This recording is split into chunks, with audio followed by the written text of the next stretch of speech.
siang pemirsa, kembali bersama saya Marsanda Adelia dalam News Siang.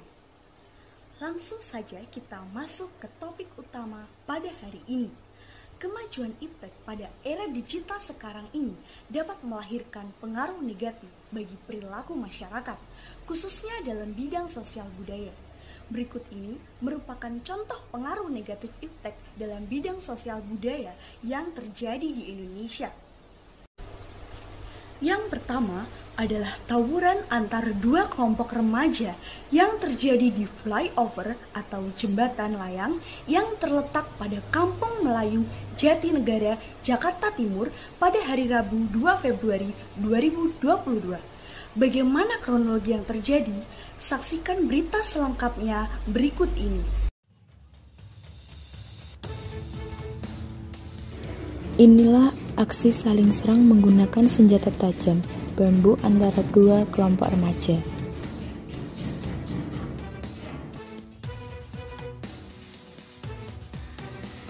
Aksi ini menjadi tontonan pengguna jalan yang melintas di atas flyover Kampung Melayu.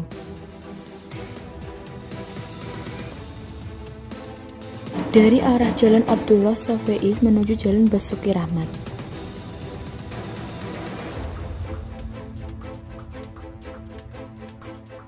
Nampak terlihat di antara kelompok bertiga ini menggunakan seragam sekolah dan membawa celurit.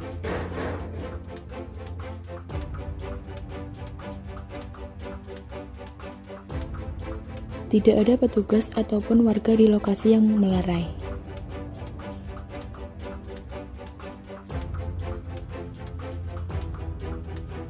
Aksi nekat kedua kubu yang sangat membahayakan dan mengganggu pengguna jalan lainnya.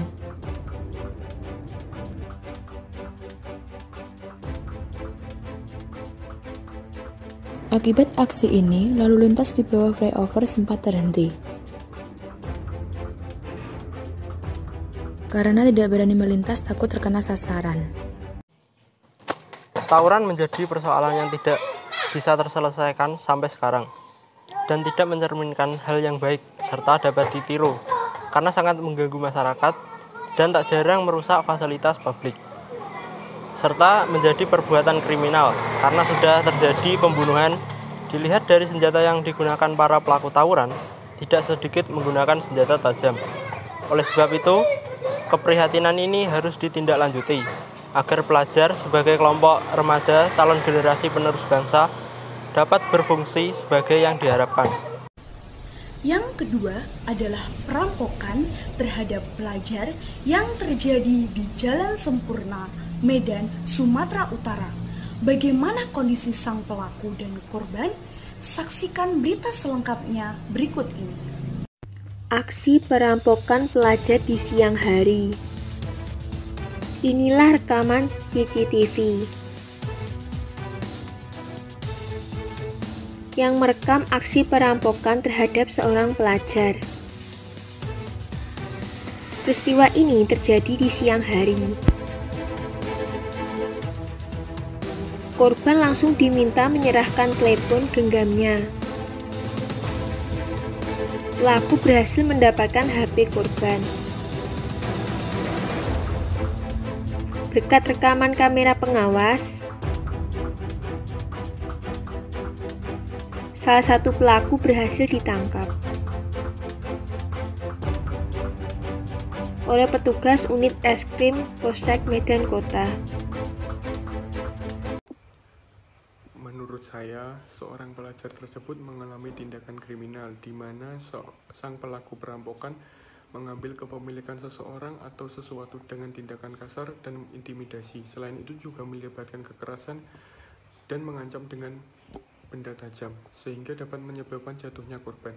Untungnya kejadian tersebut dapat direkam oleh kamera CCTV yang terpasang, sehingga pelaku perampokan dapat ditindaklanjuti oleh pihak yang berwajib. Namun jika tidak ada kamera CCTV, bisa jadi pelaku dapat mengulangi hal tersebut lagi.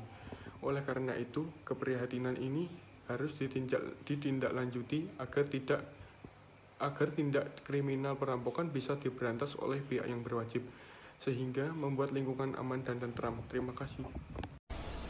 Yang ketiga adalah penangkapan 2 artis terkait dengan kasus prostitusi online yang terjadi di sebuah hotel di Bilangan Sunter, Jakarta Utara. Bagaimana nasib 2 artis tersebut? Saksikan berita selengkapnya berikut ini.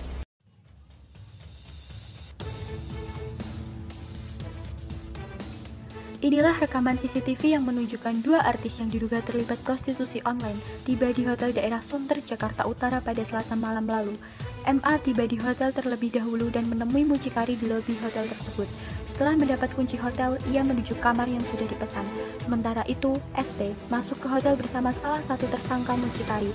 Lalu ST masuk ke kamar yang sebelumnya dimasuki MA. Polisi yang telah melakukan pengintaian kemudian menggerebek tersangka prostitusi online ini. Para tersangka dan mucikari pun ditangkap oleh petugas dari unit Reskrim Polsek Tanjung Priok. Setelah itu, polisi menangkap 2 tersangka suami istri berinisial AR berusia 26 tahun dan CA 25 tahun yang menjadi mucikari dalam kasus prostitusi online artis. Mereka diduga menjadi penyalur kedua artis tersebut. Tersangka AR mengaku sudah setahun melakukan bisnis prostitusi online ini. Ia bekerja bersama istri dan teman-temannya dan mengaku bisa mendapat keuntungan 2 juta sampai 5 juta rupiah. Polisi menyebut dalam kegiatan prostitusi itu, kedua artis akan dibayar 110 juta rupiah. Jadi menurut saya prostitusi online itu sangat negatif ya. Jadi masyarakat sekitar itu jadi resah karena kehadiran mereka, dan kehadiran mereka itu bisa memberikan cap negatif untuk lingkungan sekitarnya. Jadi kita sebagai generasi muda harus pintar-pintar untuk memilih konten yang baik, yang bijak, agar tidak terjerumus ke dalam prostitusi online, pergaulan bebas, dan hal-hal semacam itu. Jadi kita bisa meminimalisir terjadinya prostitusi online. Sekian, terima kasih. Dari beberapa video tersebut, kita bisa menyimpulkan bahwa kita harus bisa menggunakan iptek secara baik dan bijak agar tidak terjerumus ke hal-hal negatif seperti tawuran, perampokan, prostitusi, dan lain-lain. Manfaatkan perkembangan iptek dengan sebaik mungkin ke arah yang positif. Demikian yang dapat saya sampaikan. Saya Marsanda Adelia pamit undur diri. Selamat siang dan sampai jumpa.